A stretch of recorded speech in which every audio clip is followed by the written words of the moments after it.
student athletes, coaches, and spectators.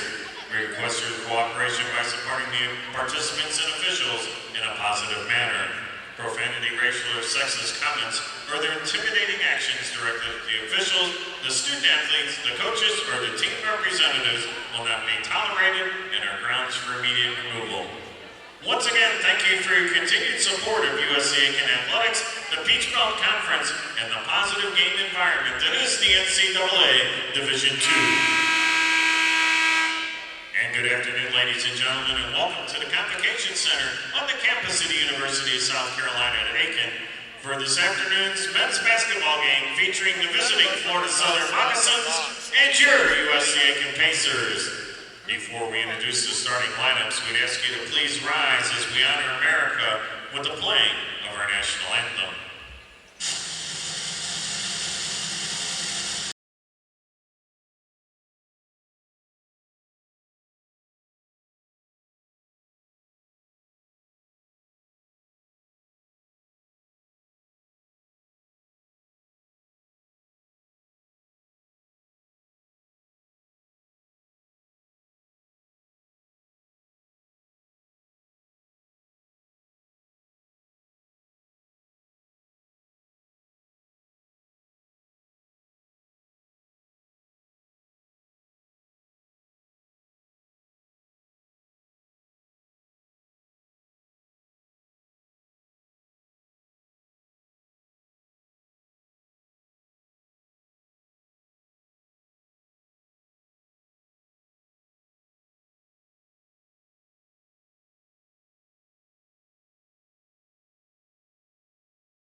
So the Snapchat videos where they have like decent sounding or playing.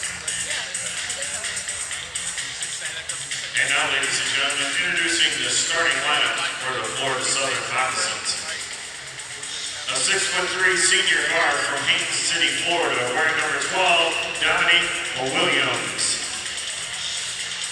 A 6'3" senior guard from Omaha, Nebraska, number 15, Dylan Travis. A 5'11" junior guard from Omaha, Nebraska, wearing number 22, Trey Moore. A 6'10" freshman forward from Richmond, Virginia, wearing number 25, Jarrell Spellman. And a 6'11" senior forward from North Miami Beach, wearing number 4, Dylan Carell. The head coach of the Hawks is Mike Donnelly. The assistant coaches, Mike Makubika and Tyler Kelly.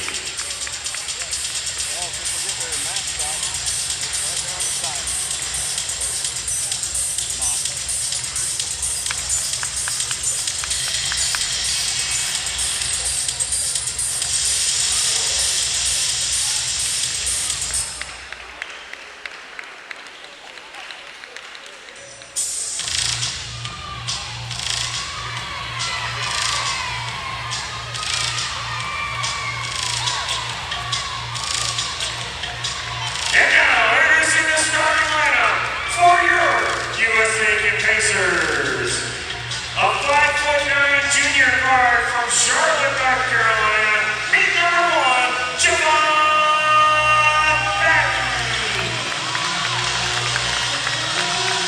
A 6' senior guard from Oak Park, Illinois, wearing number 10, Jordan Foster.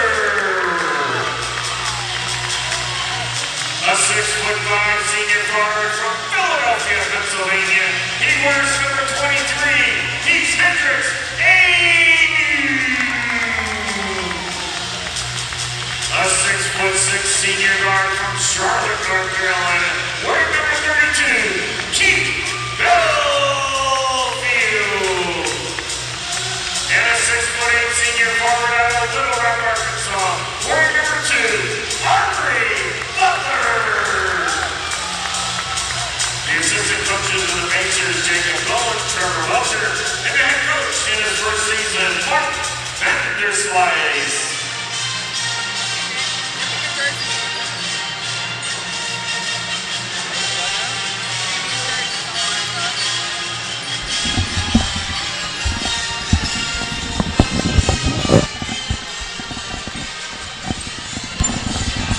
welcome to this Saturday late afternoon matchup between the USC Aiken Pacers and the Florida Southern Moccasins, but Mocs for short.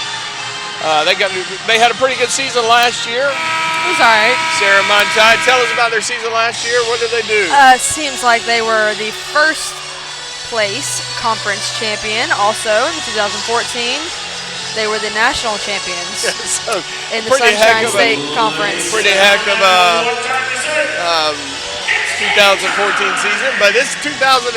They haven't played our Pacers. You're right. And our Pacers are under the new guidance of Mark Vanderslice and crew, Jacob Gallen and Trevor Welcher. The Mocs are coached by Michael Donnelly, assisted by Mike Makabika, Tyler Kelly, and volunteer assistant Terry Jenkins. Mocs get the tip. We're noticing earlier during the pregame warm-ups, the Mocs didn't seem to miss many shots, and we were a little intimidated by that. But it's different when you got a hand in your face, and Keith Belfield gets a hand in the face of Dominique Williams, and he wasn't able to make that ball fall. Dominique Williams on Keith. Had a nice little switch there. Keith Belfield goes hard to the thing and to the rim and doesn't get it to fall. And Aubrey Butler tried to get a handle on it, and apparently that basketball is greased up pretty well as it slipped and slid all out of his fingertips. Sarah Montais is off-ball standout for USC Aiken Pacers. Good defense by Aubrey Butler. And the putback by number 25, Jarrell Spellman, does not go in, so we're notched at 0 here at the 19-minute mark. Devon Patton with the ball for the Pacers. We were somewhere to go, 11 seconds on the shot clock. Keith Belfield, he's always a good guy to have the ball in his hands. He gets hot, he's tough to slow down as he drains his first shot attempt from about 15 out.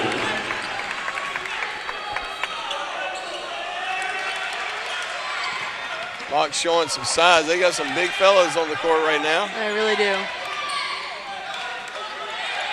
And that ball lost by the Moc. Still feel weird not saying moccasins, Mocs. Pacers with a commanding 2-0 lead here at the 18-20 mark here in the first period.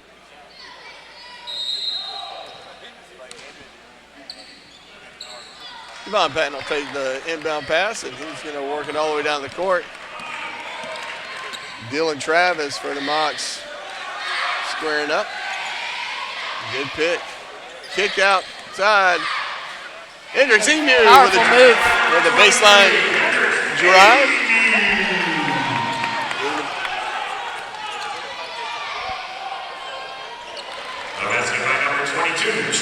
Trey Moore drains the first two for the Mocs, cutting this massive deficit in half, 4-2. Keith Belfield will bring the ball down the court. Not the size of your typical point guard, but he's going to go for three from way out, and I think he tried to force that shot. And just like that, Dylan Travis brings it down, and he drains a three, and they take the first lead of the evening. 5-4 is the score.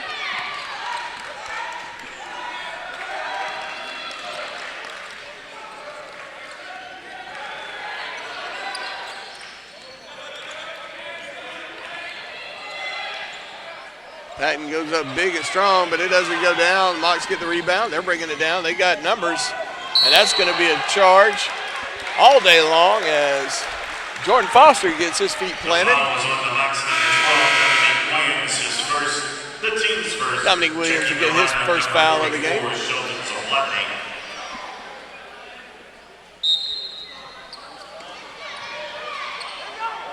Jordan Foster will get the inbound pass. Keith Belfield will bring it down. Going up against Dominique Williams. Interesting that Belfield's bringing the ball down the court today for the Pacers.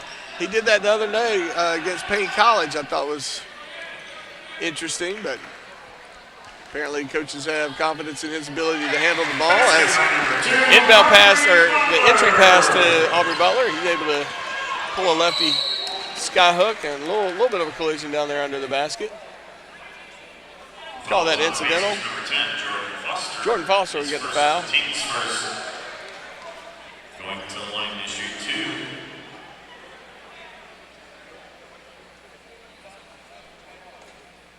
2. Dylan Travis will go to the line for the Mocs. Number 44, Sheldon Zablotny. Checking the lineup, number 5, Tyler Ross and Moccasins. And on the court for the Pacers, number 42, Trey Miller. Trey Miller in for the Pacers. Giving Jordan Foster a little bit of a break.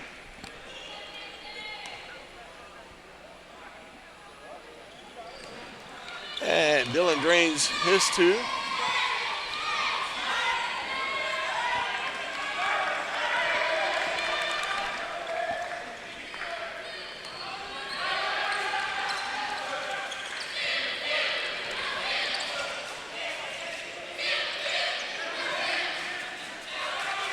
Seconds on the shot clock.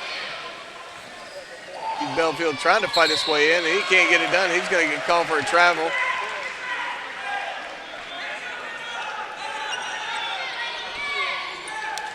Tyler Ross will inbound pass it to number 22, Trey Moore. Moore rocking the Rick Hamilton face mask. Yep.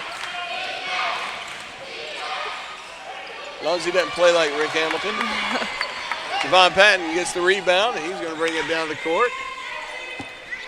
7-6 is the score. Mocs lead.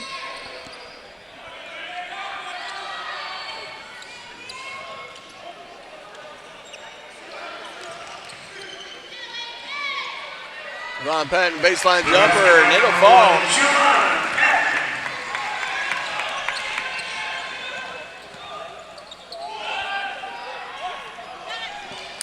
And Tyler Ross will take a long range jumper from the top, but he'll miss in and out. Probably a rare miss on an open look from the top of the key. Maybe it was too open. You got to have somebody in your face. Yeah. Good to see Trey Miller out there for the Pacers. He put in some quality minutes for the Pacers last year. Last year was a rebuilding year. Aubrey Butler gets his second basket of the day, leading scorers for Pacers 4. Vince Alexander, the former head coach here at USC Aiken, now down in Florida.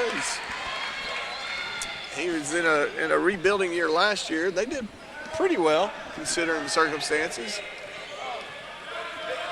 Whole new era here at Pacer basketball. Javon Patton kicks it out to Trey Miller, and Trey Miller takes it from 3 range, and it just falls short.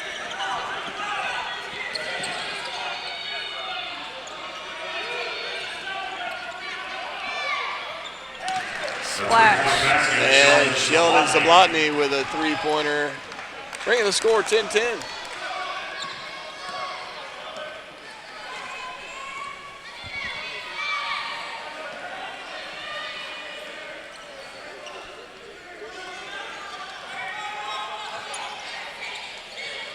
Good looking pass to Aubrey Butler as he slams it home for the first dunk of the night. Good pass by Javon Patton. Looking for contact. He didn't get any there. Didn't get it, and Aubrey Butler kicks it out, but Travel.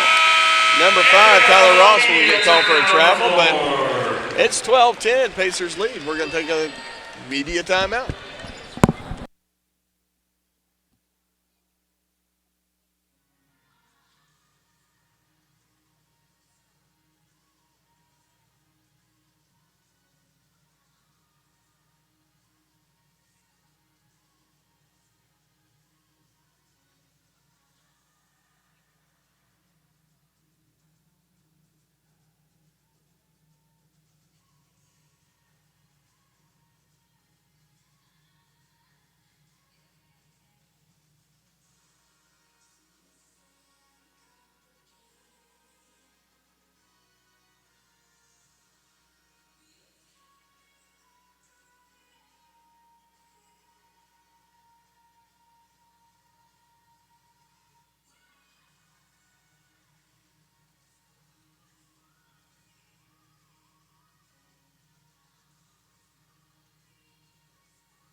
Welcome back, Pacers with a 2-point lead at the 13:40 mark. Keith Belfield bringing the ball down the court. We've been seeing that a little bit today.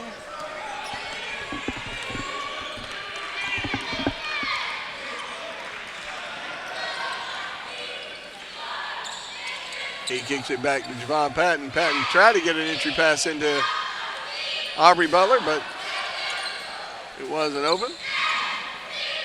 Good kick out down the baseline, and Jordan Foster from 3, and he's going to drain it. Jordan Foster. And number 44, Sheldon Zablotny, doesn't seem bashful at all about pulling the trigger. That one falls short.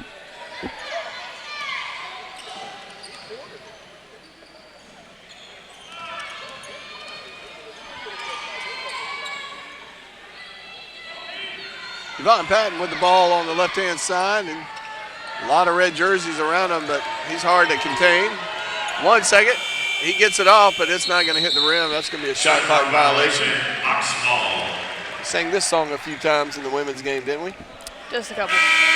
Substituting in is number 12, Dominique Williams, and number 22, Trent Moore.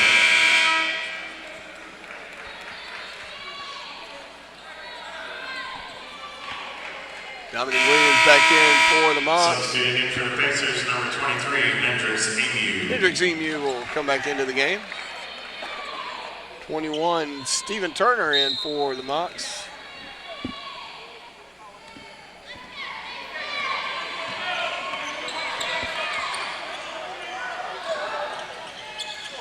And that was too wide open of a shot for Dylan Travis as that one hits off the front of the rim. Trying to go downtown from outside corner.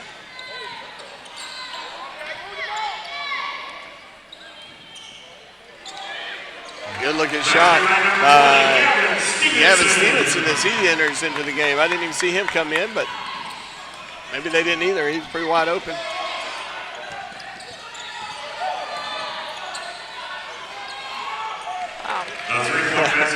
Dylan Travis showing that he can make the 3, and he's got 8 points already in this game.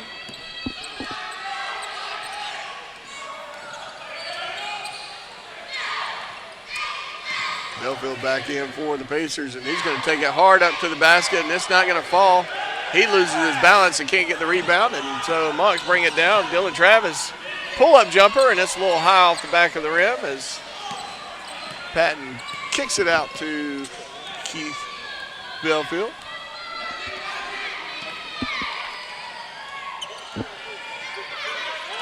Seeing Keith Belfield out there is nice after his injury last year. For sure. I know he was a question mark at the beginning of this year. Good hustle by the Mocs as they get a ball that was heading out of bounds. He kicks it back into his teammate, and they drain at 3, and they're within 1 of the Pacers.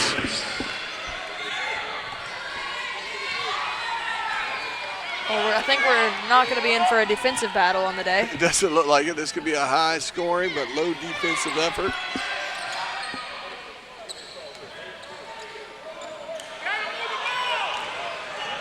Ron Patton unable to get the ball to kiss off the glass there for that to go down, and good hustle by the Moc offense. Pacers lead 17-16. We're going to take a media timeout. We'll be right back right after these brief messages.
Welcome back. 10:32 left in the first period. 17-16 is the score. Pacers with a 1-point lead. Mocs inbounding the ball from under their own basket. And that was too easy, even with Gavin Stevenson coming in and offering a last-second defensive effort, but it was a little too late. Mocs take a commanding 18-17 lead.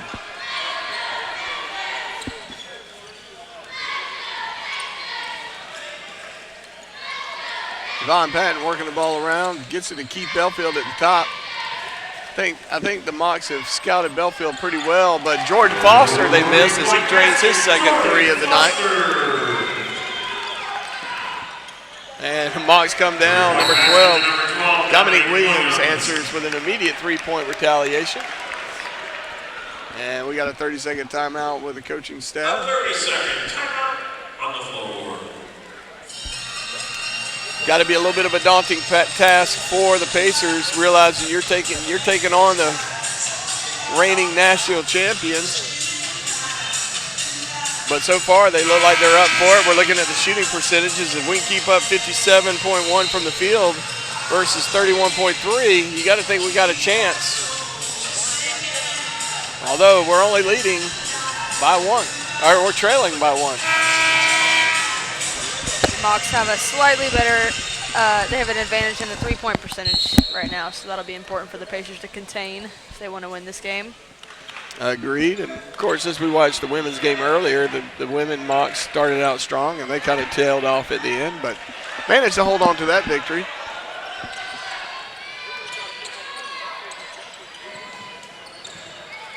Good look to Aubrey Butler. Butler tries to go up strong, but he's fouled.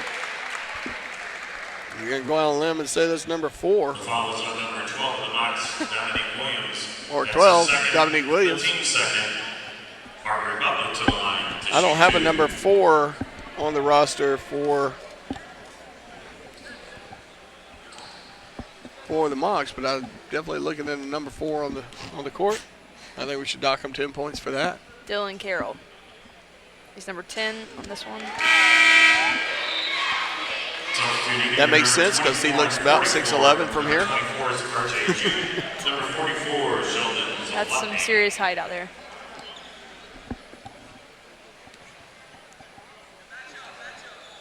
Aubrey Butler makes the first.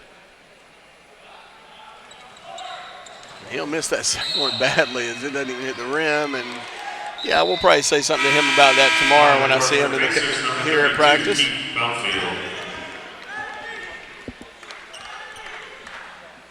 But he did notch it up, 21-21.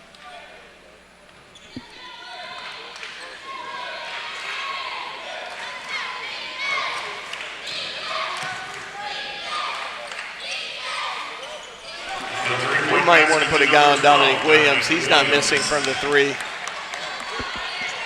He's absolutely automatic right now with 11 of the Mocs points. Belfield tries to get something to fall, but he'll draw a foul. He'll get to shoot 3 from the free throw line. Dylan Carroll is first, the team's third, and Keith Belfield in front of line for triplet of foul shots. Joe Kasharsky, the voice of the Pacers, just used the word a triplicate of free throws. He's got the smoothest voice. He can say anything he wants. Belfield makes the first of his triplicate. Define triplicate. 3. Is triplicate a word? Yeah.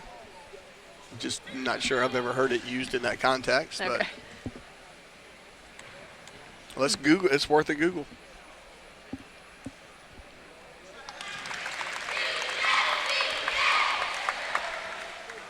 Belfield makes the second of the triplicate. Got this. And he'll make the third. The substitutions, number 15 of the Mocs, Devin Travis, number 20 of the Pacers, Gavin Stevenson. And the score is 24-24 as Sarah Monti Googles triplicate. Triplicate definition: one of 3 identical items. Okay. Free throws. Fair enough. And they did prove to be identical as they were all made. Foul away from the ball. Patton draws that. The foul is on number 24, That's his first in the team sport. RJ June with his first foul of the day. Just coming in for the Mocs. Score is all knotted up here at 24 with 9 minutes left to play in the first half.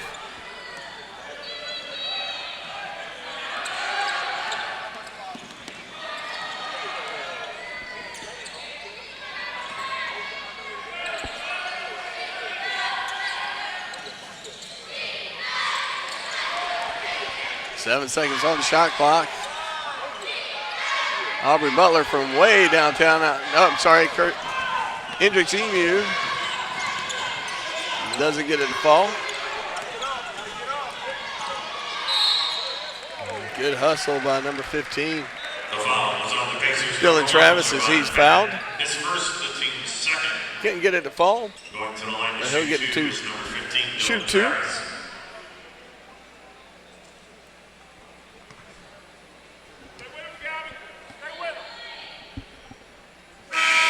He'll make the first Florida Southern lineup, number of the 25, duplicate. Terrell Spelman. Number 5, Tyler Ross. Nice.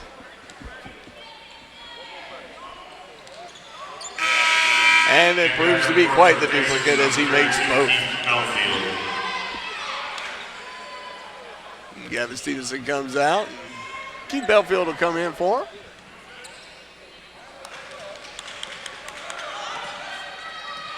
Devon Patton brings it down the left-hand side. Looking for a pick.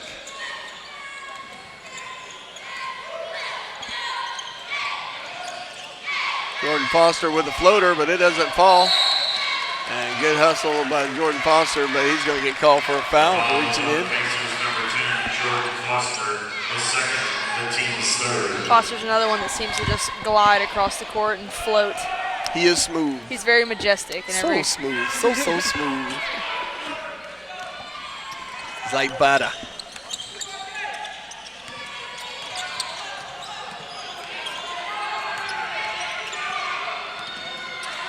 You can almost step back jumper. You can almost count on 44 to pull the trigger on that ball.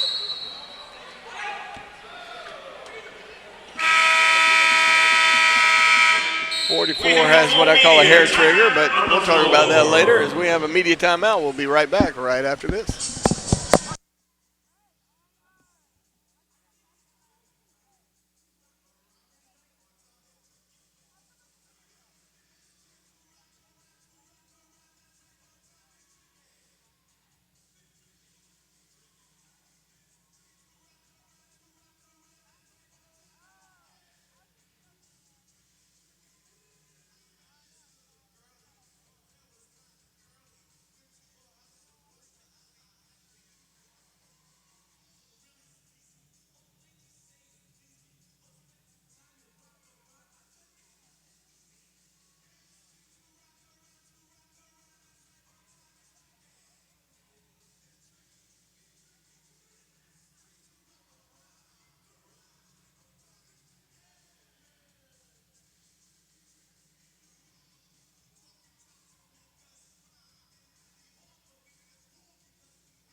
And welcome back. 7:46 here in the first period. Pacers trail by 2, 24-26 as the last dancer scurries off the court. A little bit behind everybody else. Not sure what her hang-up was, but Mock's going with a little bit of a taller lineup with the addition of number 25, Jarrell Spellman. He gets that rebound as I speak, but it doesn't go down for him as he tries to put it back. Aubrey Butler interrupts his intentions. Jarrell Patton brings it down, working the left-hand side of the court.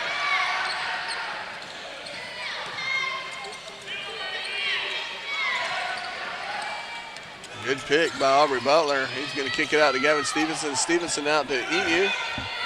Emu back out to Stevenson. Stevenson will pull the trigger, and that goes right off the front rim, but Aubrey Butler gets the rebound. He kicks it out to Javon Patton. Patton takes a hard drive, and he gets the floater to fall. They tie it up at 26. Very nice. I did all that with one breath. Yeah, I was about to say. Yeah, it's going to be a travel there. Dylan, you're a great basketball player, but you're not going to be given extra steps until you get to the NBA. And there you can take all the steps you want. And here at the D2 level, we play basketball. Keith Belfield looking to inbound it to Javon Patton. He gets it. Oh, hard pick there. Javon Patton, good move, but could not finish.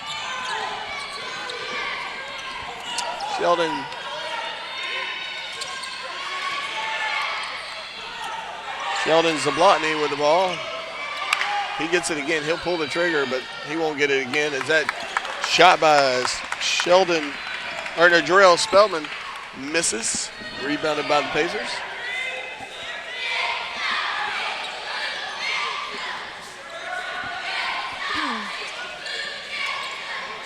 Patton trying to find somebody to get the ball to. Finally bails out with Keith Belfield. 10 seconds left on the shot clock. He's going to have to come up with something quick. And that one's going to hit, but not going to go in.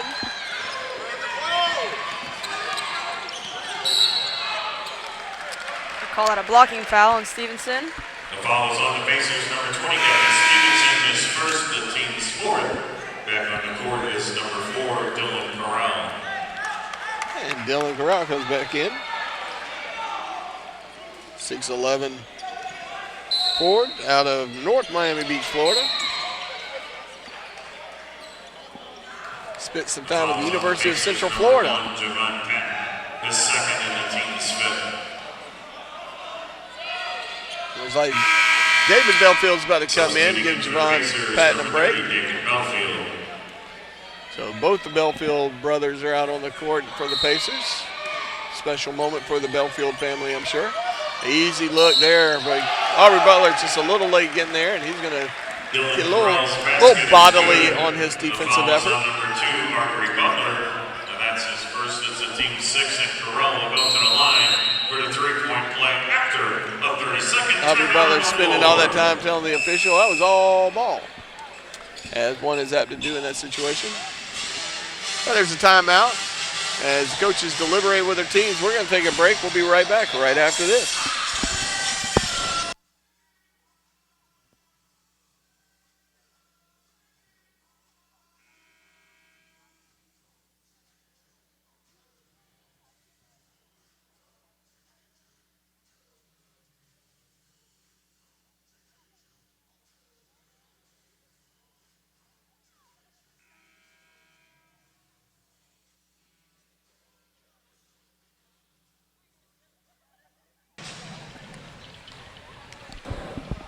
And we're back. Dylan Corral on the line for the Mocs.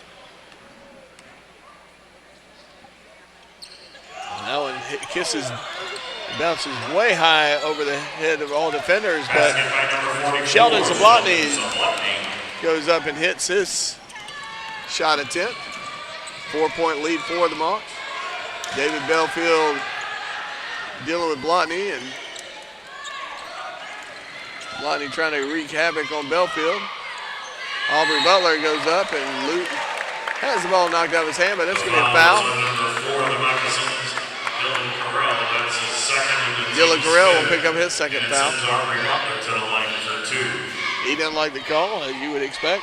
I've never seen a player go, hey, that's a great call, ref. I'm waiting patiently for that day as Aubrey Butler steps up to the line for 2.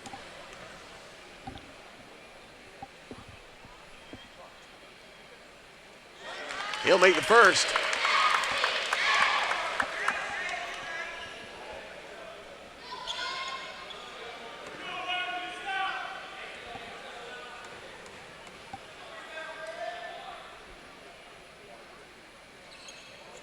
and he'll make the third. So much better effort on his part this time around. He's leading all Pacer scores with 9.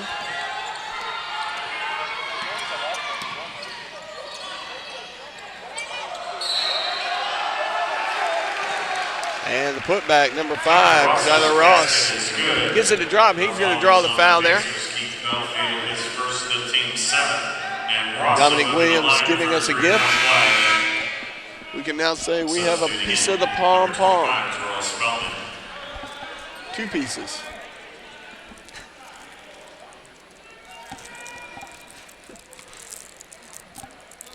Seem to be having some technical difficulties here. We got that static adjusted. Tyler Ross makes his, completing the 3-point play. 33-28 is the score. The Mocs lead. Gavin Stevenson looking to inbound it. Gets it to David Belfield, who's covered aggressively by Sheldon Zablotny. Sheldon applauding David Belfield.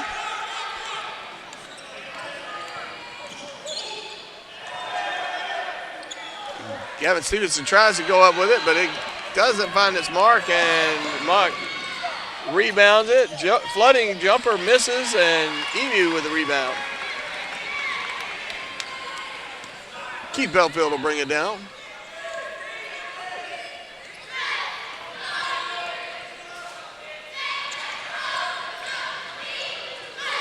Belfield in no man's land, but he throws it off a defender, and we're going to have to inbound it. But he did a major no-no. You never dribble it into the corner. Just run out of too much real estate when you do that.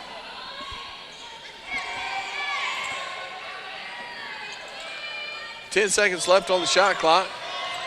Aubrey Butler's got it. He kicks it out to David Belfield. David pulled the trigger, but decided not to. Good look. Hendricks Emu as he's able to do a wraparound pass, and Emu finishes with 2.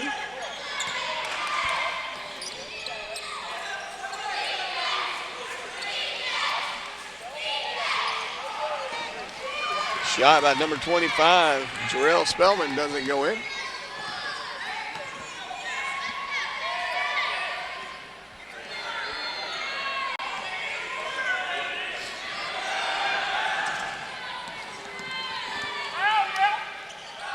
Keith Belfield pulls the trigger from outside the arc, and he drains it.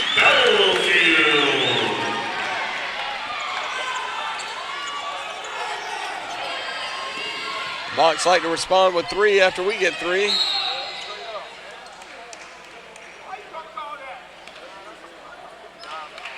Gavin Stevenson on the ground. I guess he was sitting in the wrong spot at the wrong time. Tough foul call. Tough break. Second, it's the team's 8 before we go to the charity strike. A full media timeout on the floor. And with that, we're going to have a full media timeout. We'll be right back right after the break.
And welcome back. Pacers tied up 33-33, but on the line for Dominique Williams.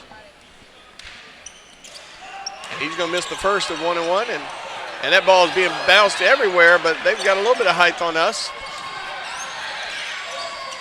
Good defense by the Pacers as that ball is deflected, but the Mocs get it, and they kick it out around them. Anybody's going to shoot this ball at this point. And number 21 will be the one that does it, Stephen Turner. He gets it to drop. 6'6" sophomore out of Cordsville, Indiana.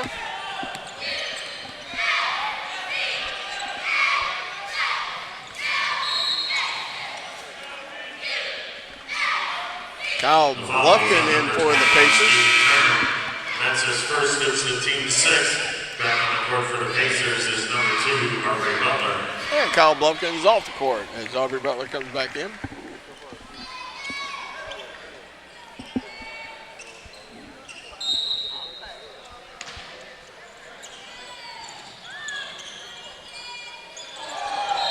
And Belfield can't handle the ball. Keith Belfield, that is. As it deflects off his hands and out of bounds. The gratuitous look at my hands, what's wrong with you look on his face.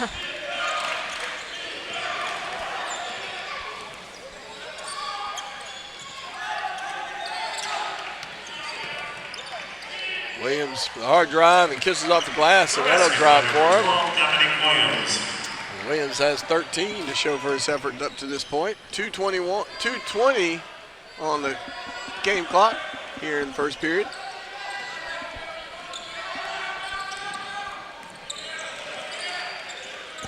Oh, good thing Emu's got some mad ups, but his heel's going to land out of bounds, and it's going to be a turnover to the favor of the Mocs. Florida Southern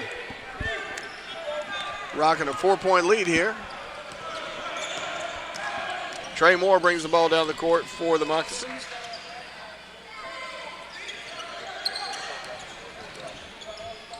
Williams pulls up and doesn't get it to fall. David Belfield will bring the ball down the court for the Pacers.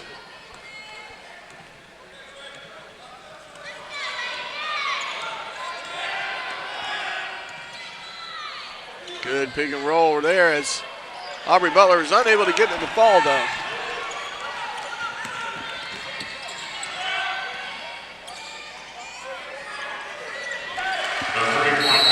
Trey Moore with a tray. And that extends the lead to 7 for the Moccasins. A 30-second timeout. Got a 30-second timeout, so we'll be right back right after this.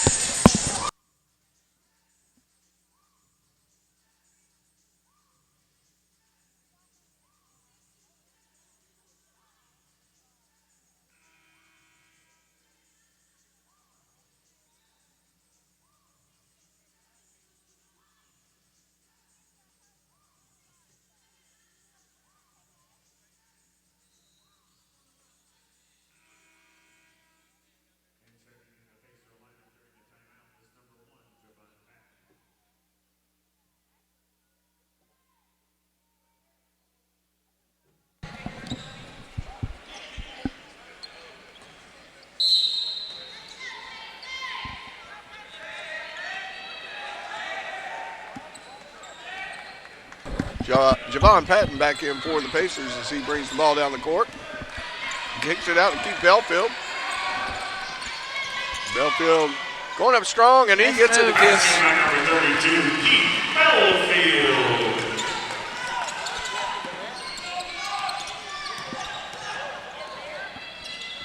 Dylan Travis from up top, and he just does not miss. Dylan Travis.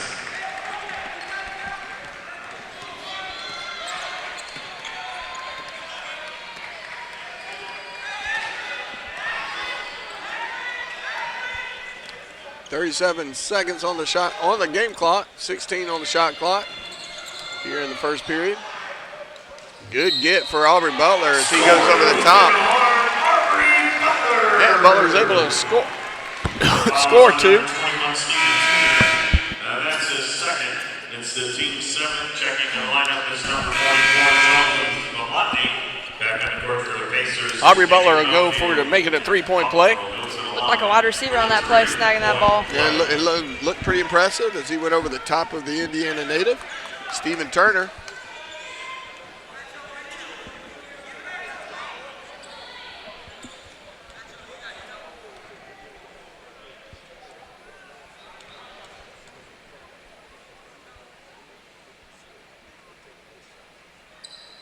And he'll get it to drain for three, so Pacers trail by 4. Or 5, I guess. Oh, they hadn't changed it yet. Count on 44 to take a shot. Sheldon Zablotny.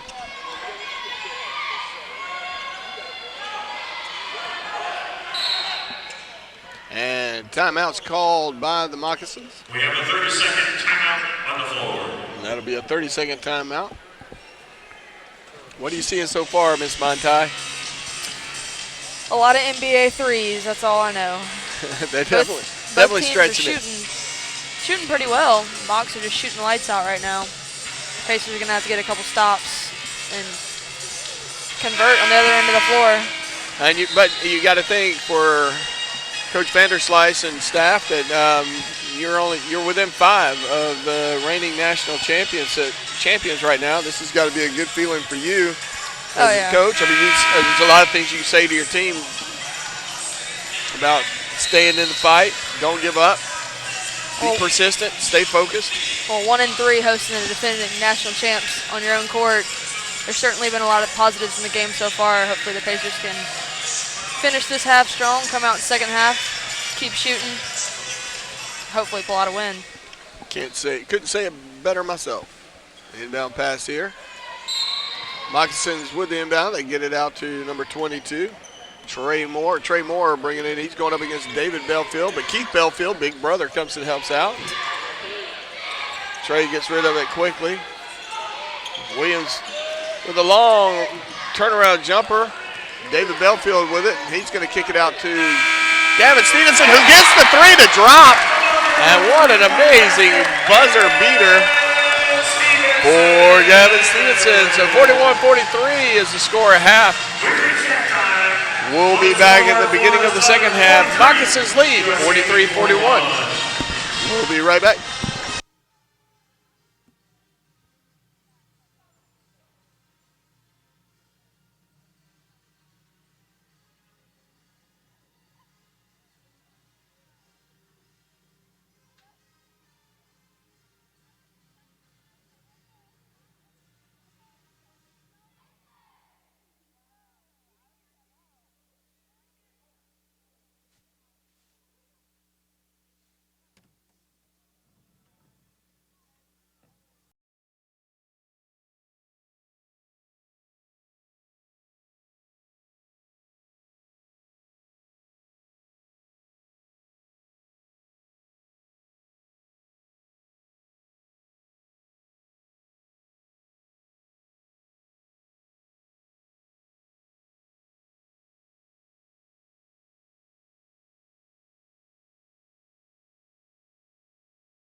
And welcome back.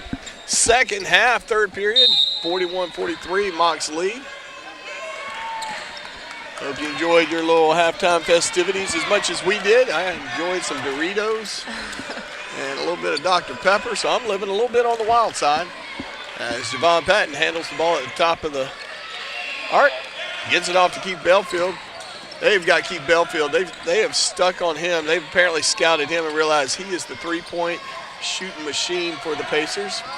Jordan Foster goes up strong. Aubrey Butler goes up. Nice move by Aubrey Butler to go up there and get the rebound and then tries to go back up, and he's tied up by number 22, Trey Moore. That's his first, the team's first this half. That'll be his first foul. To the line for 2.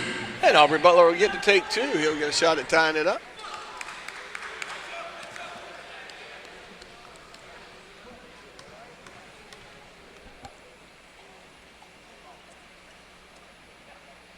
And his high arcing free throw shot. Number 1. This is a success. Is it a double? What is A it called? duplicate. A duplicate. Not to be confused with a triplicate. Got it. And that second shot misses as it kisses off the front of the rim. And they're going to get the ball out there to big kick out to number 12. And it does not fall for them. And that ball is tipped out of bounds by the Mocs. Pacers will get possession. Belfield under Mock basket. And it looks like there's going to be a little bit of an effort to bring a full court pressure to the efforts here. A little man-to-man action from the Mocs. Belfield brings it down the left-hand side. He goes in. He gets a quick look, and he might have tweaked an ankle right there. He grimaced a little bit hard. Nope, that was a back issue. Belfield struggling. Javon Patton trying to get to penetrate. The foul is on number 4, Dylan Corral. That's his third, the team's second this half. Gavin Stevenson checks Gavin Stevenson's going to come in for Keith Belfield, and they're probably going to want to give his back a little attention. That's never good.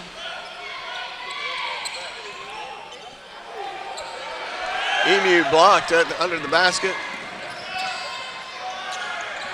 Number 15, Dylan Travis. Floating jumper from about 12 out. Nothing but net.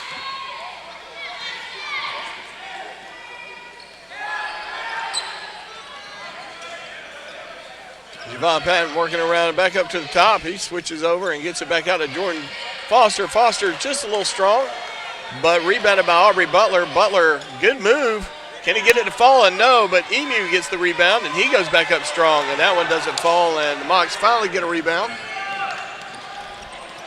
Dylan Travis, good pass underneath the basket at number 25, Jarrell Spellman, as he does a reverse layup. 42-47, the Mocs lead. Javon Patton looking for somebody to make a move, and finally Aubrey Butler comes out. Patton takes a shot from about 18 out, but it doesn't fall as it hits off the rim and rebounded by the Mocs. Travis kicks it out to, he kicked it out to Trey Moore, and Trey Moore, ball bounces up and Spellman just grabs it in the air and dunks it. A little rebound oop, if you will.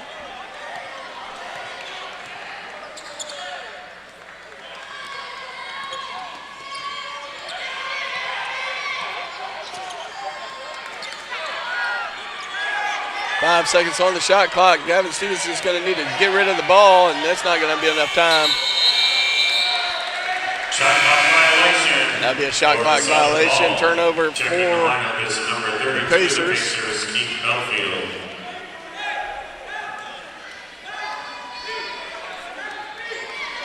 Trey Moore will bring it down for the Mocs, wearing that face gear. Doesn't seem to be affecting his play as he's hit some pretty nice shots up to this point in the game.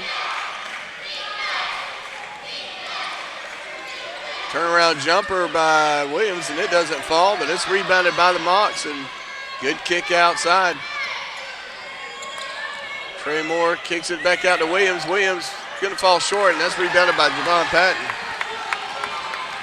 That was Dylan Travis, by the way, that shot that shot, not Williams. I apologize. Williams is number 12. The foul was on number 22, Trey Moore. That's his second, the team's third. Going to the line to shoot two will be Javon Patton. And Javon Patton will get 2 from the free throw line.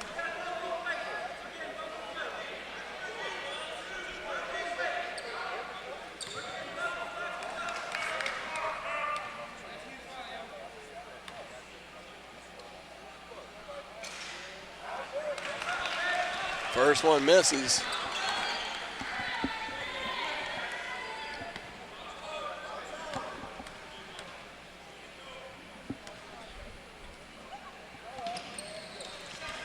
And he'll drop the second one. 43-49. Mocs lead.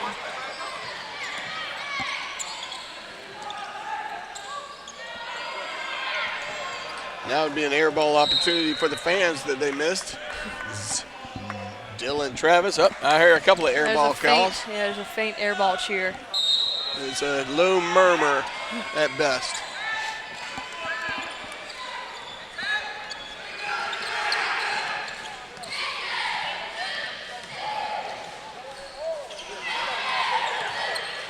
Keith Belfield back in for the Pacers. So whatever's going on with his back, he's doing all right as he drains that 18-footer. There's a charge call. Good effort by Jordan Foster to get there in time. And the foul was on number 15, Dylan Travis, and that's his first. It's the team's fourth.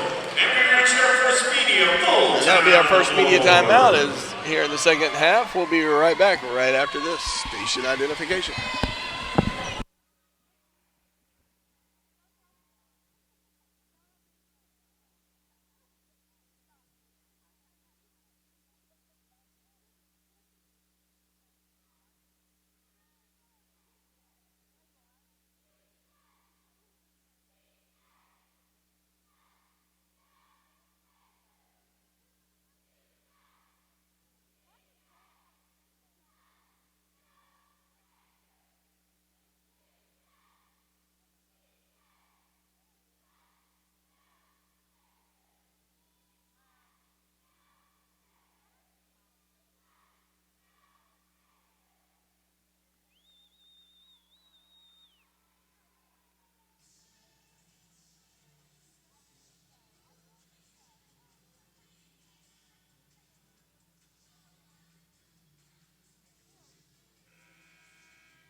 Dance party has to come to an end, unfortunately. Sadly, the party did come to an end. 15-50, 49-45, Mocs lead. Pacer possession. Javon Patton handles the top. Keith Belfield on the left-hand side gets the ball. Good feed pass to Aubrey Butler. Hendricks Emu kicks it back out to Jordan Foster, and that's not something you want to let wide open, as he has a tendency to hit that. And he does.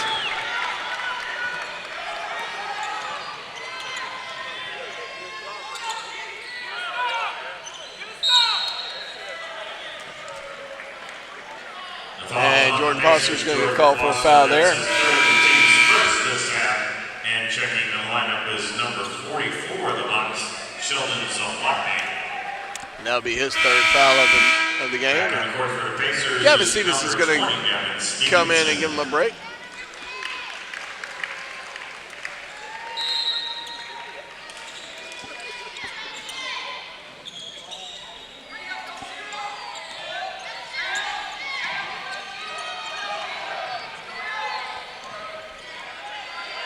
And the sky hook doesn't fall for number 25, Jarrell Spellman. Pacers rebound it, get it back down our end of the court pretty quickly. Everybody's settled in. Javon Patton looking to make his move.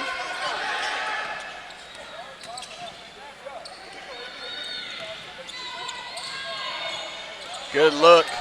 And that's one of those moments where Aubrey Butler was looking to dunk it. He might have done better to just go in for a finger roll there. Substituting in is number 5 in the box, Tucker Ross. Not sure why they don't give him credit for the attempted shot. But they're going to say it was on the ground.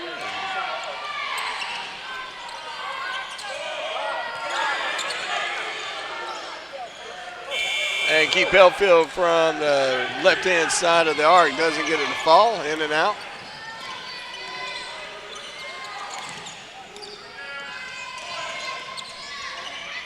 Zablotny back on the court for the Mocs. Travis on the left-hand side outside the arc.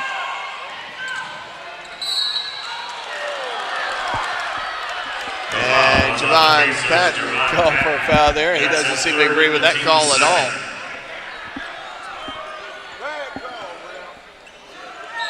And he's getting agreement from the Pacer fans. They don't think it was a good call either, which is it's funny how that tends to work out. Travis with a long shot.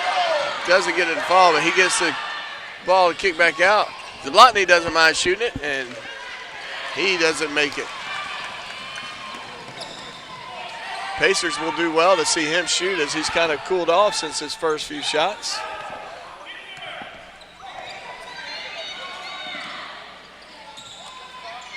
Good defense, good effort by Emu. And Zablotny's going to be called for a foul there. His first of team Smith, checking back in the lineup, number 24, R.J. Jr. And Belfield will inbound the ball from right here where we sit.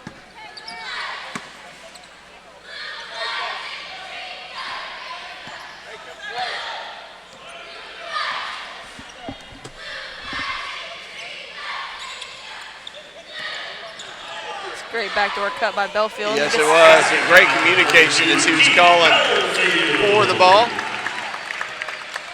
Pacers now take the lead. Belfield with 14 on the board at this point. Belfield with the rebound. Glad to see whatever was going on with his back has been dealt with. Great training staff over here at USC Aiken. Step Belfield back. with a little fadeaway jumper.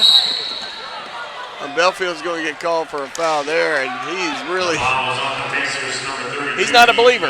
Not a believer. Foul looked a little touchy, as of the last few been.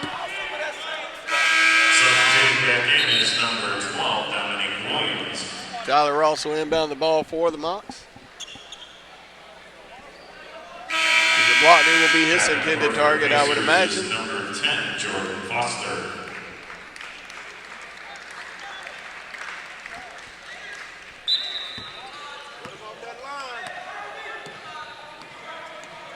Jordan Foster back in for the Pacers as EMU takes a water break.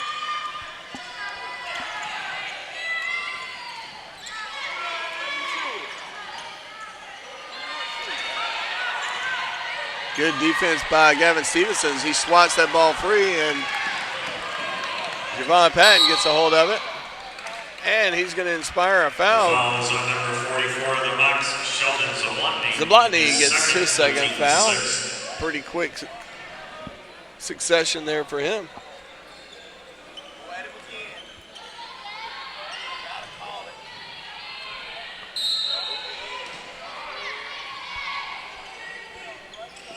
Good turnout here at the Convocation Center, considering most of the students haven't returned to Aiken from their Thanksgiving break. Everybody's still gobbling as that skyhook doesn't go in.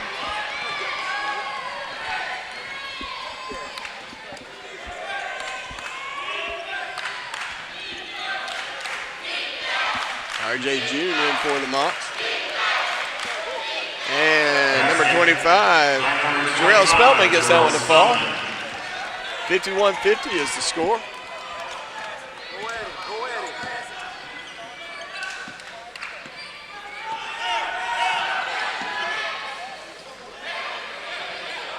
Patton picks up the dribble. Shot clock under 10 now. That might have been a good one for him to kick out to Jordan Foster, but his efforts to get in there and score were not effective. Blotney out on the left-hand side, gets it out to Spellman. Spellman kicks it back out to number 5, Tyler Ross. Spellman from the baseline, doesn't get it to fall, and good rebound by the Mocs, but they can't get it to go down, and there's a whole lot of jumping going on, and I think You can call that foul on Gavin Stevenson. I really thought he would have called it on the other guy over his back, but who am I? Oh, we got a full media timeout, so we're going to take in some dance team action while you take in some commercial time. We'll be right back.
And welcome back. 51-50 is the score. Mocs lead as they inbound underneath their own basket.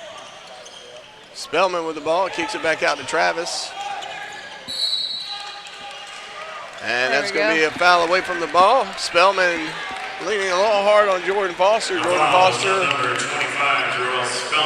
was glad to inspire that foul as he's laughing down his side because he's given up about a foot and a half. Checking back in the lineup for the Pacers, number 2, Aubrey Butler. Aubrey Butler back in for the Pacers. Gavin Stevenson goes to the bench. Javon Patton being encouraged by the official, requested even to tuck in his shirt.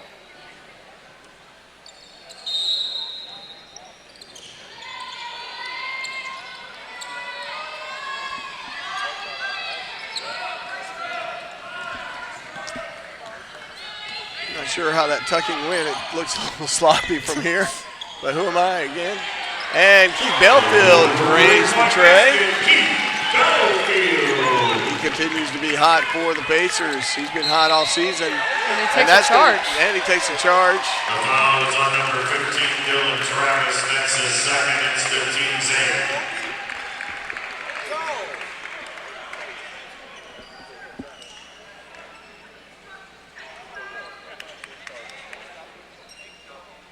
Yeah, as they do a little towel work on the court.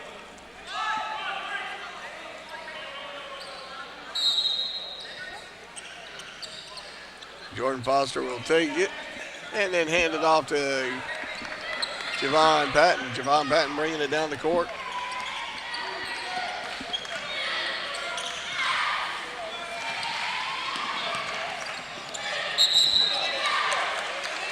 We got a moving pick there.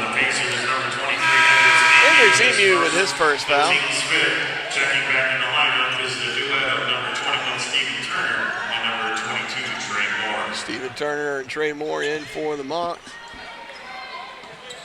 And they will start this little effort as they inbound it. One to the other.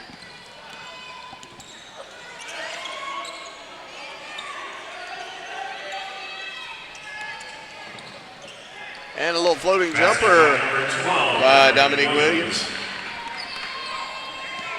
Dominique with 15 points. He hasn't missed much, that's for sure. He sure has not.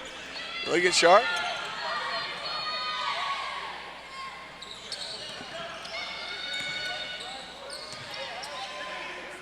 Good move by Aubrey Butler as he takes his point total to 15. He seems like he's really finding his place on this team. I know he played all last year, but last year he kind of came in late. And it seemed like he spent the whole season finding his spot, and he's got it now. I think he's figured it out. Yes, he has. Javon Patton bringing the ball down the court. Got to meet Aubrey Butler's family. Real nice people. If they're listening. Hope you had a happy Thanksgiving. Aubrey Butler with a nice rebound over the top. Emu from outside the arc. And he's going to drain it. He's had all the time in the world on that shot. Yeah, he did. He could have timed that shot with a calendar. Crowd's into it. Here at the 9-minute mark. Pacers sporting a 5-point lead. Make that a 2-point lead. As Dominique Williams drains a 3. Can count on one hand how many times he's missed this afternoon. And you would only need a couple of fingers to do that. As a Pacer fan, I can think of one particular finger. But we don't count the thumb, so, you know, what do you do?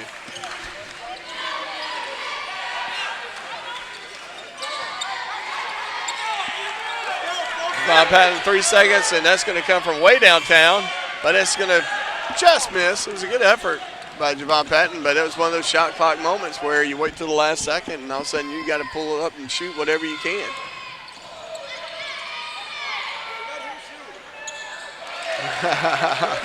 I hear somebody yell, "Let Jarrell Spellman shoot it." Well, he did. He made it. And we got a tied ball game, 58-all, as we got a little coaching timeout call. So while they strategize for 30 seconds, we're going to take a break.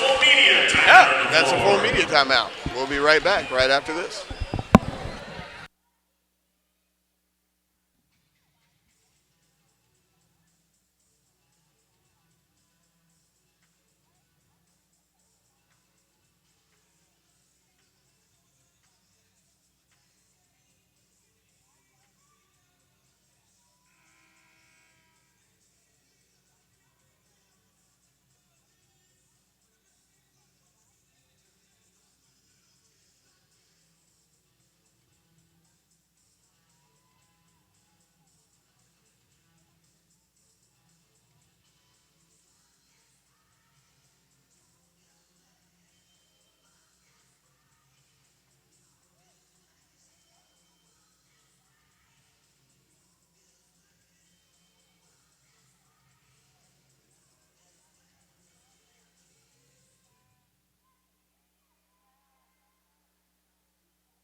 Scores notched up at 58. 7:59 left to go here in the second period.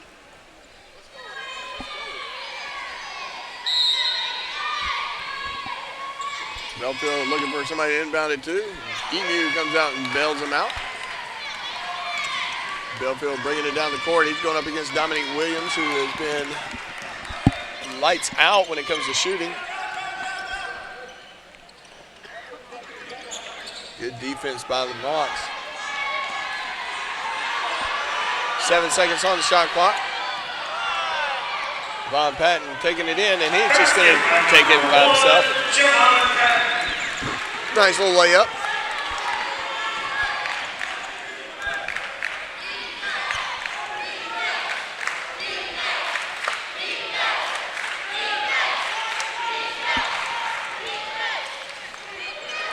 Good defense by the Pacers as number 15, Travis, goes in strong, but it just skies over the rim. Easy rebound for Aubrey Butler. Pacers enjoying a 2-point lead right now. I'd like to extend this to at least a 4-point, if not a 5-point lead. Mock showing that they're not going to let Keith Belfield just get an open shot. And we got a jump ball with possession arrow in the favor of the Mocs. And we got another media timeout, so we're going to take a break. Go freshen your drinks. We'll see you in a few.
And we're back, 6:43 left in the game. Pacers lead by 2, 60-58.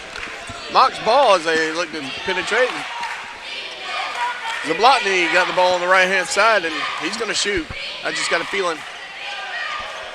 Oh, nice touch by number 25, Terrell Spellman, as he drains it from about 12 feet onto the baseline.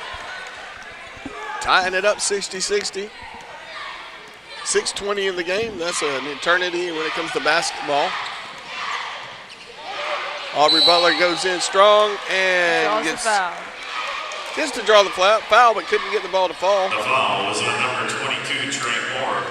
That's his third. It's the team's 9th, and Aubrey Butler will go to the line for 2. Aubrey Butler going to go to the line. He's been in the line a good bit. He's only missed a couple.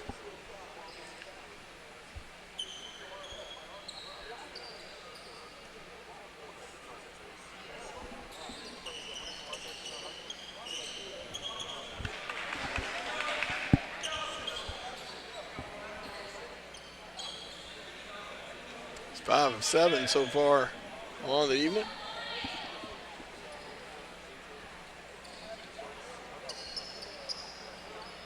And they're checking the floor for wet spots. Either that or the official under the basket is proving how poorly he does the moonwalk. He's not even going in the right direction. Oh, man.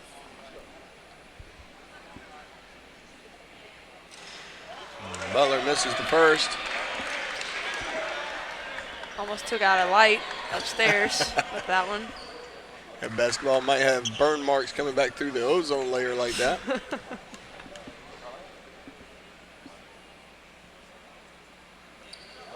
And he'll drain that one. So 6 of 9.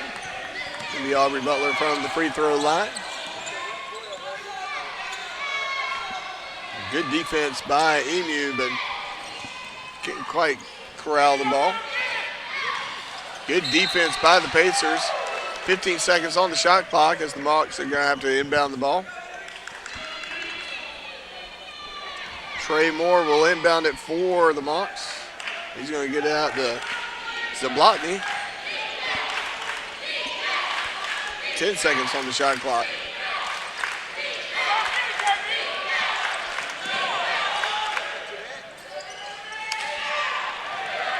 And shot just off for the Mocs and rebounded by Keith Belfield. Belfield's playing super strong, as you would expect him to do. When he's healthy, it's tough to beat. Aubrey Butler with a Big Daddy dunk on the paint. That was just a massive dunk. And that's going to be a blocking foul on Javon Patton. The foul was on the Pacers, number 1, Javon Patton. That's his 4th and the team's 6th. That'll be his 4th foul, and that's not something you want to see at the 5-minute mark. A 30-second timeout on the floor. And with that, we're going to have a 30-second timeout. Coaches are going to get together and deliberate with their team to come up with a strategy for this final portion of the game. We'll be right back right after this break.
And welcome back.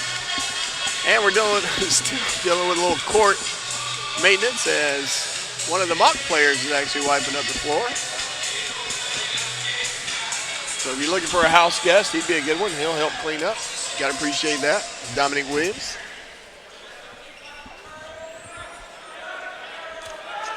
Sitting on 18 points in this game, so he's a heck of a ball player.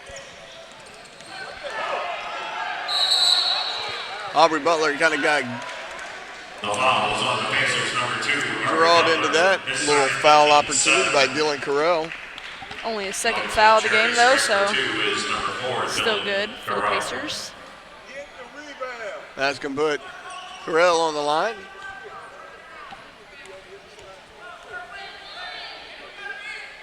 And he's going to miss the first one. And I got to say, I was encouraged by his shot that chances are not great that he'll make the second.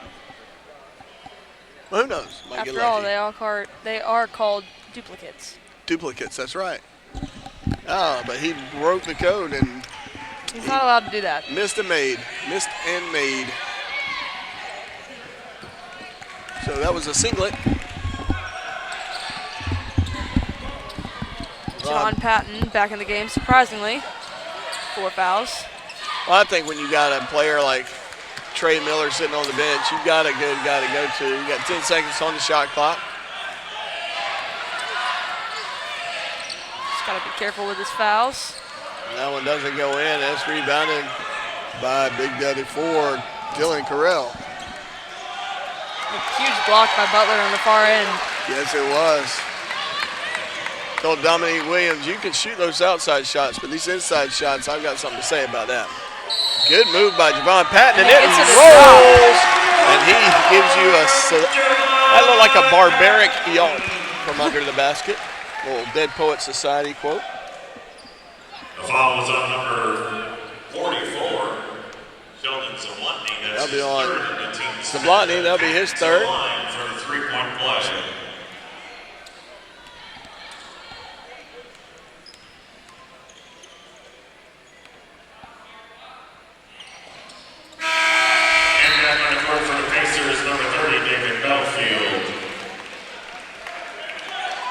And David Belfield steps back in for the Pacers. And then Javon Patton a little break as he sits there with his 4 fouls. Pacers with their largest lead of the day. Travis goes up strong, but they're too strong as it skims off the top of the backboard and over the basket. Zablotny with a big shot outside, and it doesn't fall. Jordan Foster with a rebound. David Belfield at the top with the ball. He's going up against Zablotny. Zablotny trying to stick it to him. Pretty tough, good pass as Belfield can't get that ball to drop, but good steal by Travis as Travis gets it, and he's going to go up against, and that's going to be a blocking foul on David Belfield.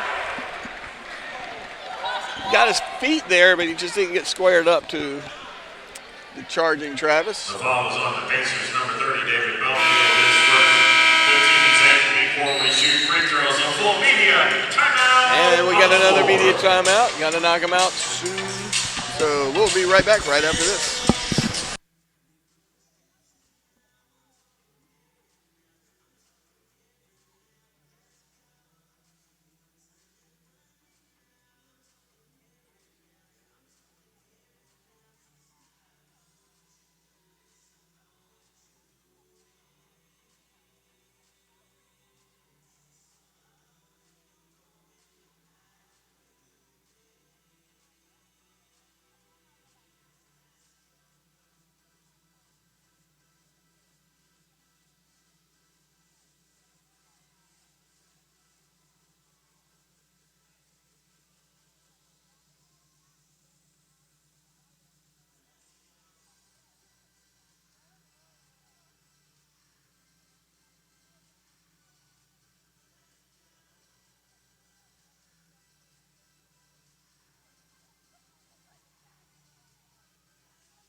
And welcome back, Travis to the line for the Mocs.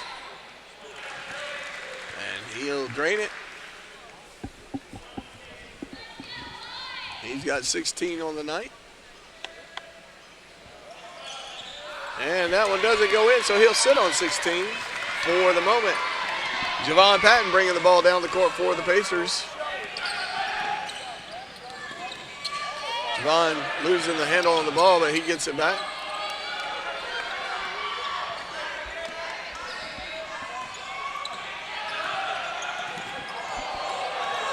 Not sure what happened there, but Mock player down, but quick turnaround. Travis with the fast break. He's got some numbers with him. And Belfield, I honestly think that was one of those situations where Trey Moore just didn't know where he wanted to go with it, and Belfield just happened to be in the way when he came down to land. I think Keith bailed him out a little bit there. Yeah, just a little bit, but I don't think Keith could have helped himself in that situation. Number 22, Trey Moore. Trey Moore with his shooting touch. If you're a Mock fan, you're feeling pretty good about your chances on the line.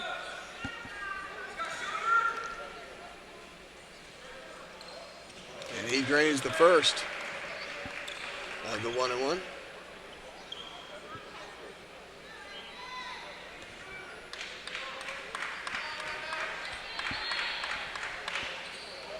And he'll make the second. Substituting in is number 5, Tyler Ross. Tyler Ross will come in for the Mocs, and that'll give Trey Moore a break. Get out of there! Get out of there!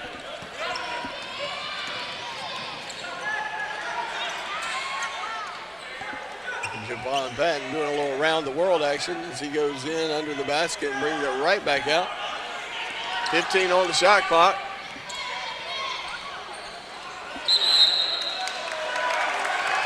And Aubrey Butler's going to get called for a foul away from the ball. Butler, his third, the team's 10th. And from the looks of it, Dylan Travis took a shot where you don't want to take a shot. Apparently he's regained his vision and he's going to stay in the game. Only you could speak on that one. Yes, I can.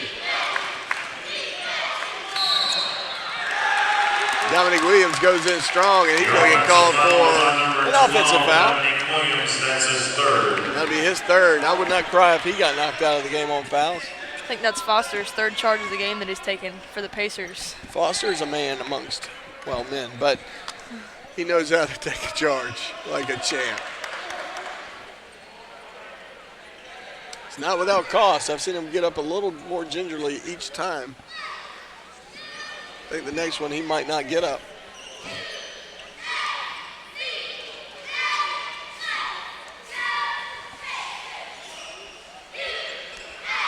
So after a little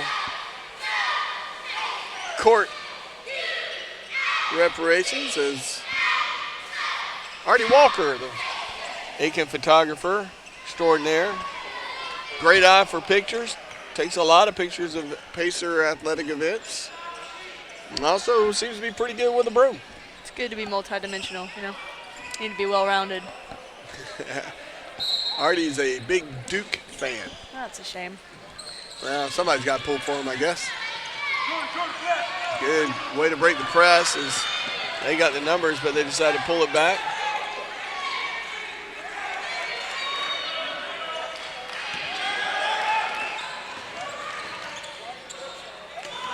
Good block by Dylan Carell. Kicks it out to Williams. Williams, nice little jumper from about 15 out. That'll tie it up 66 all.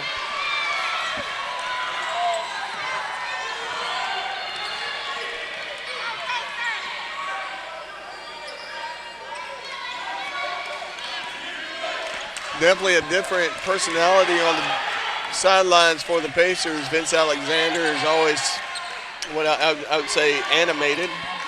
Brings a lot of volume to the game. Whereas Coach Vanderslice is pretty calm and resolved. Number 25, Jarrell Spellman, that's his second. Jarrell Spellman picks up his second foul. Number 2, Aubrey Butler. I'll put Aubrey Butler on the line.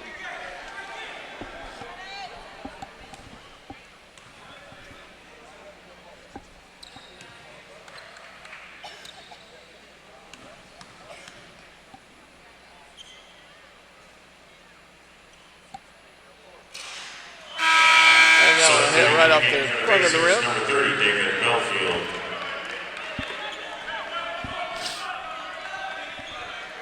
A lot of high arc in his shot. Reminds me of Mark Price from Georgia Tech days back in the 80s. Remember that? Yeah, that was, gosh, just like it was yesterday. He makes the second. Butler already with a double-double for the night. Very nice. 19 points, 10 rebounds. Good defense by Belfield of the Keith variety. David doing his part. Travis working around the left-hand side. He finds the spot he likes, pulls the trigger, but it doesn't fall.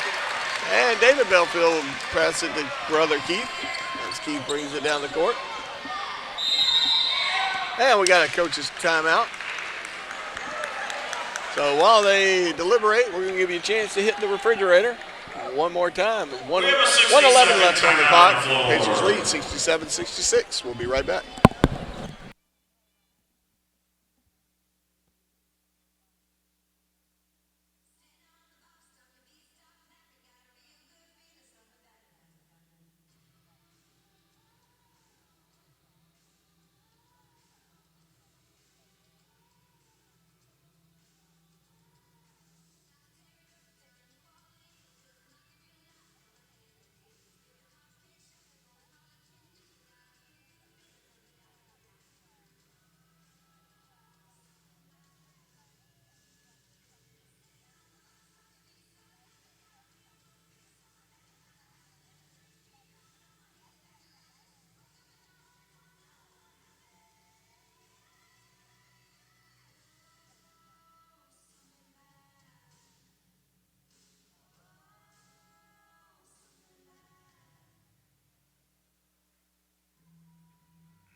And welcome back at the 111 mark, 67-66 Pacer lead.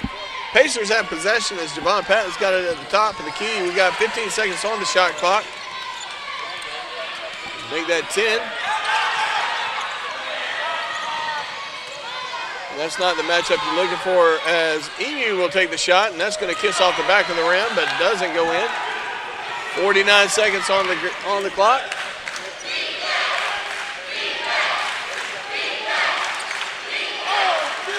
Don't need to leave him open. He is too nasty from that spot. And that gives them a 2-point lead here in the final 38 seconds of the game.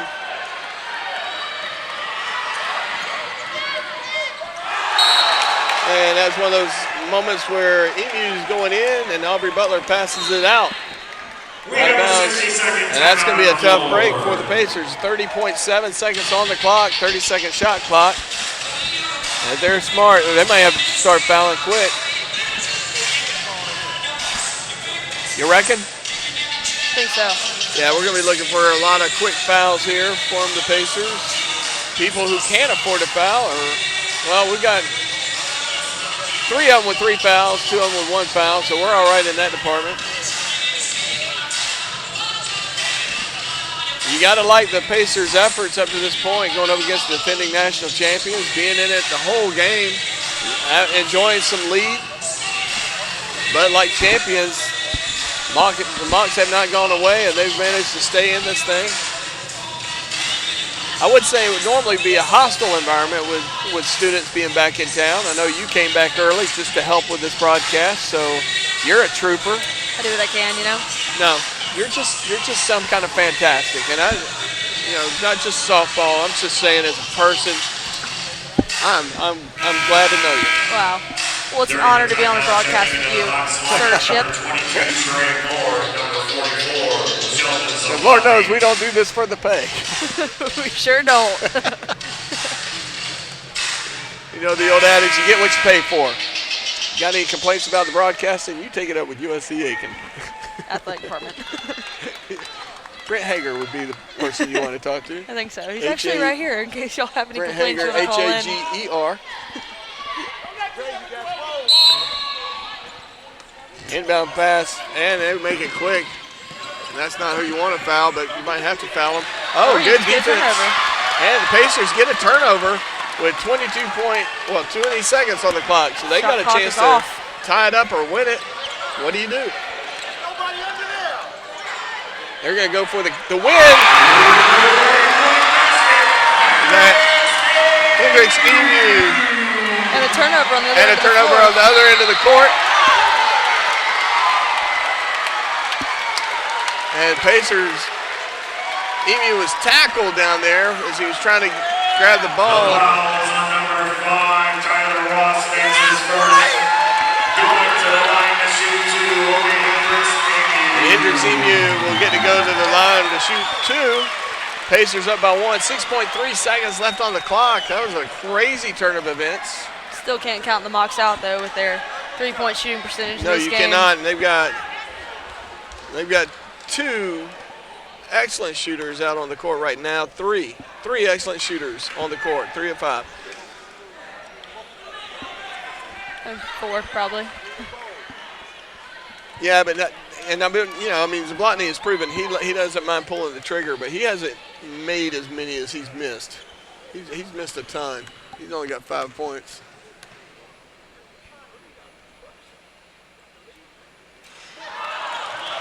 And that makes it interesting here. Yeah, it does, because now he's going to need to make this one. They're going to have to shoot a 3 to tie it. If he makes 2, it really makes it really super tough, but Hendricks Emu is usually pretty solid from the line, but this is a pretty tough situation.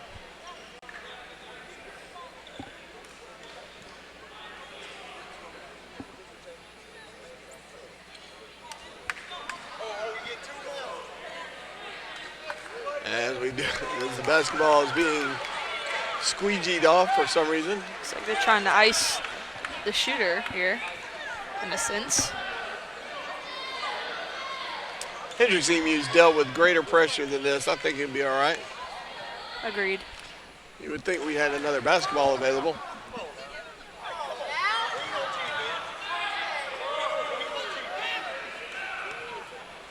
That official definitely did not help. And he makes the second one, so they're going to have to score 3 For the Pacers, number 30, David to win it. Belfield. David Belfield on the court. Gavin Stevens out there. They're going to look to tie it up, and they're going to make it with 0.8 seconds on the clock. That's not going to have a chance from the back corner. So it's tied up 71-71. We're going to have to go to overtime here in this matchup. So we're going to give him a few seconds to get gathered up. This might be a good chance. If you're, whatever you're drinking, you might want to make it a double. We'll be right back right after this.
Well, thank goodness these overtimes aren't like soccer in that the first who scores wins.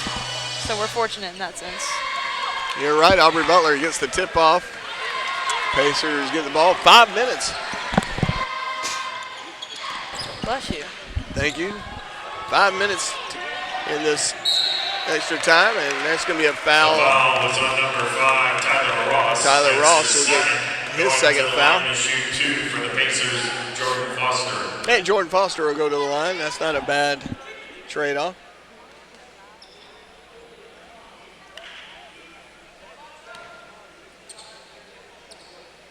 Keep in mind that Patton still has 4 fouls. Hopefully Yes. that's not an issue. Through overtime. Substituting into the Pacer Foster lineup, makes his number first 30, of 2 David efforts. Belfield. Well, Trey Miller, like I said, he's not a bad guard coming in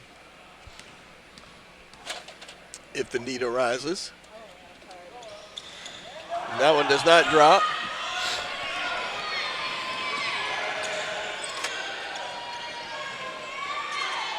Williams kicks it back out to Travis. Travis with a quick dump back into middle, and there goes, wow. Basket by number 25. Jarrell Spellman with a 3-point basket.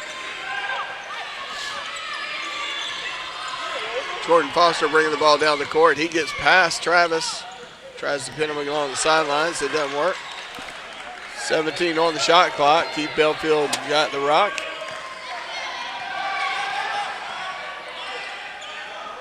And that's an easy pass to intercept there as Belfield tried to go all the way around the court, across the court to get rid of the ball. And it was a telegraph pass that was easy to intercept, and they did it. Could have easily been called for a travel here on the far end, rolling over the ball a couple times. I couldn't see it. You saw that? I missed that. Back in court for the Pacers, Javon Patton. Javon Patton back on the court. David Belfield will come off.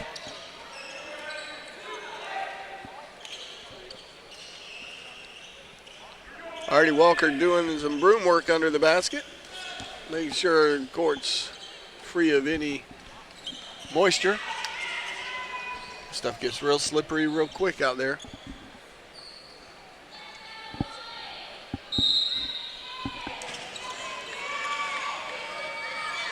Williams gets the ball outside the arc and Travis going downtown, and he makes it. He's feeling it, and they're going to take a 4-point lead with that made three.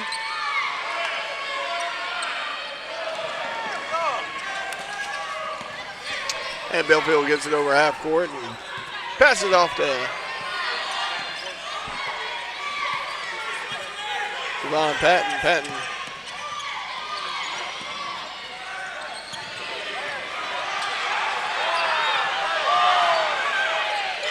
Those are not the shots you want to see. You got to get out quick. Shot clock violation there. Shot clock violation, Florida Sun ball. It's the right call there. Shot clock ran out on the air ball. Yeah, and Patton's got to be able to see that play. I mean, he knew that play clock was dropping down. He needed to get that off quicker or get it to somebody closer to the basket. He tried to take that under his own responsibility.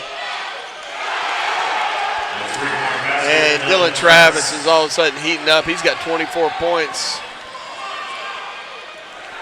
And they lead by 7, 79-72 with 2:50 to go here in this overtime period.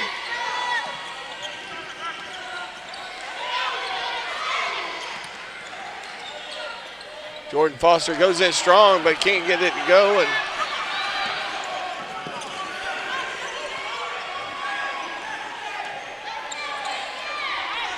And the Mocs, with the reality, they could have easily lost this game in regular time. It looks like they've got a greater sense of urgency right now. Pacers need to step up their energy a little bit. They're looking a little flat here in the overtime. All of a sudden, Dominique Williams, he drains his. 26 points for him on the night. They can't seem to miss all of a sudden, and we can't even get a shot off. We're now down by 10 with 1:56 to go.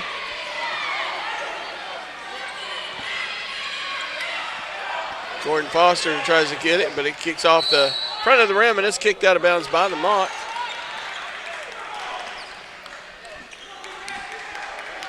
Pacers don't have a whole lot of time to dilly-dally.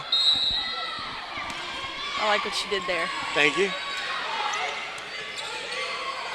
But they're, I don't know. This is where I don't understand, because I'm going, urgency is at an all-time high right now. We're just kind of playing around the world with the ball. Javon Patton takes it from downtown. He makes it.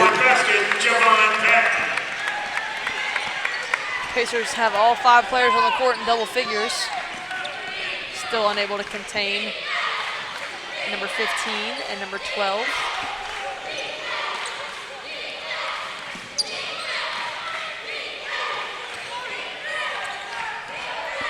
Now, if you're the Mocs, this is exactly what you want to do. Wow, 15 misses for a change. And good putback by Aubrey Butler as he slams that one home. And there's going to be a timeout called. Good hustle by the Pacers. We have a 30-second timeout that becomes a full timeout on the floor. And with that, we've got a full timeout, so we'll take a break right here.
And welcome back. And before this game wraps up, we want to thank Tyler Tire and Auto Center for their sponsorship at USC Aiken, along with South Carolina Education Lottery, Bronze Body Tanning Salon, Quality Inn and Suites, And let's not forget Denny Michaelis, state of his savings when it comes to insurance needs.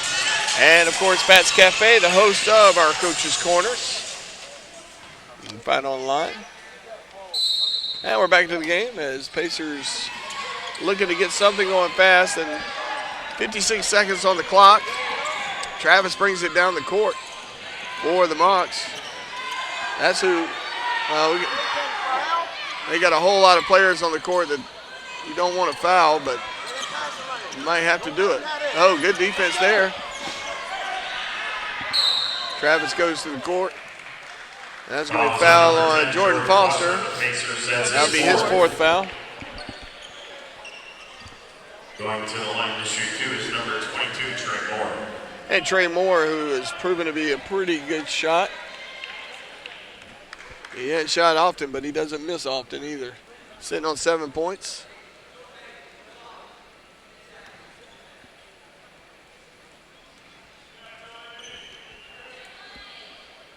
He'll make the first. Substituting in is number 25, Jarrell Spellman. Jarrell Spellman will come in for the Mocs.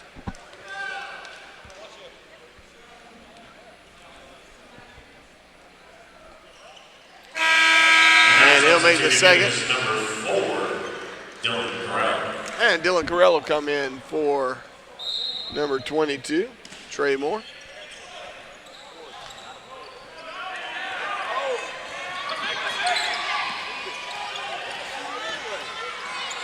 Gavin Stevenson from outside the arc, and it goes in and out, doesn't fall. Keith Belfield couldn't quite get his handle on the ball, and that ball is batted out of bounds by the Mocs. 22 seconds.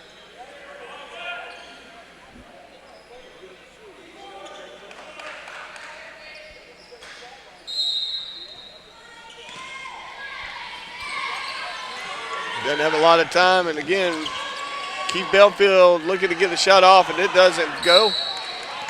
And Gavin Stevenson quick to foul Dylan Carell. 15 seconds on the clock. Pacers trail by 7. Tough break, up by 1. Going into the final seconds of the regular time.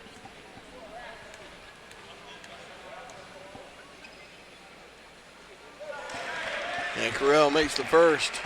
Many positives, though, from today. Can't be upset with how the Pacers have performed. Certainly the underdogs here. Absolutely.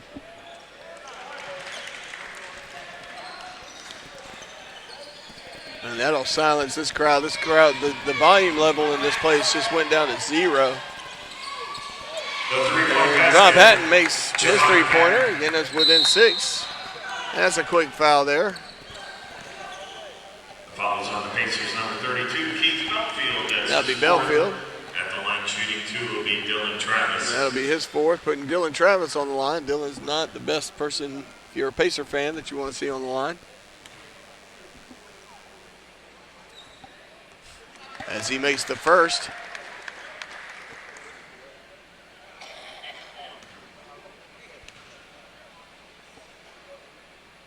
And he'll make the second. And that gives them an 8-point lead with 8.1 seconds on the clock.